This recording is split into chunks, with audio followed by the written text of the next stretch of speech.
नमस्कार दोस्तों, आप सभी का स्वागत है। और जैसा कि ऑस्ट्रेलिया ऑस्ट्रेलिया के दौरा से, जब से बॉर्डर गावस्कर ट्रॉफी का जो दौरा शुरू हुआ था, उस समय से जो खबर निकल कर के आ रही थी कि टीम में कुछ सही नहीं है। भारतीय टीम चयन, जो मैनेजमेंट है और जो टीम है, कप्तान है, कोच है, आपस में बन नहीं रही है। कुछ ठीक-ठाक नहीं चल रहा है।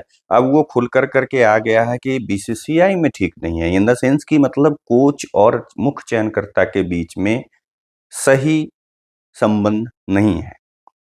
अभी कुछ दिन पहले चैंपियंस ट्रॉफी और इंग्लैंड के खिलाफ जो टीम चयन होना था, उसमें जब दोनों बैठे हुए थे, चयनकर्ता, कप्तान और मुख्य कोच जो हैं, तो उस समय जैसा एक रिपोर्ट निकल कर के अब सामने आ रही है। उस रिपोर्ट में बताया जा रहा है कि अजीत अगरकर और गौतम गंभीर आपस में 3 खिलाड़ियों के लिए आपस में बहुत जोरदार बहस हुई उन दोनों की आपस में।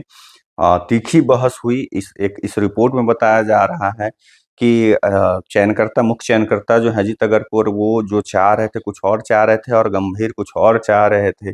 और वो देखने को भी मिला, जिसके बाद से और खासा मतलब अजीत अगरकर और गंभीर के बीच में दूरी बननी तय हो रही है। कि अजीत अगरकर एक तरफ मतलब कह रहे थे कि भई जो हमारे प्रमुख मतलब पहली जो चॉइस है विकेटकीपर बल्लेबाज के तौर पे, वो ऋषभ पंत होंगे। केएल राहुल ने, क्योंकि अजीत अगरकर ने पहले ही कहा था कि हम भविष्य की टीम बनाएंगे 2027 का विश्व कप को देखते ध्यान को रखते, एक दिवसीय विश्व कप को ध्यान में रखते हुए। केएल राहुल की उम्र 31 साल हो चुकी है और इस वजह से उनका जो मानना था कि नहीं, पहला जो हमारा जो पहला चॉइस होगा वो ऋषभ पंत होगा। लेकिन गंभीर जो है, आपने देखा होगा कि तीनों इंग्लैंड के खिलाफ तीनों एक दिवसीय मैच में ऋषभ पंत हैं जो बेंच पर बैठे हैं और केएल राहुल है जो वो तीनों मैच खेले हैं।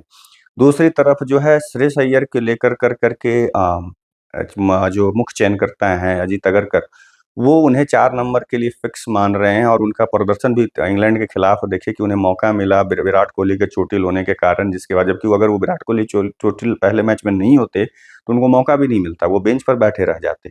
लेकिन वो चोटिल हुए और उसके बाद इनको श्रेयस अय्यर को मौका मिला। श्रेयस अय्यर ने मतलब वो दोनों हाथ से अपने उस मौके को उन्होंने लपक लिया। उसके बाद आप देखें कि श्रेयस अय्यर ने अच्छा प्रदर्शन किया, 2 अर्धशतक लगाए, एक में 40 प्लस का स्कोर किया।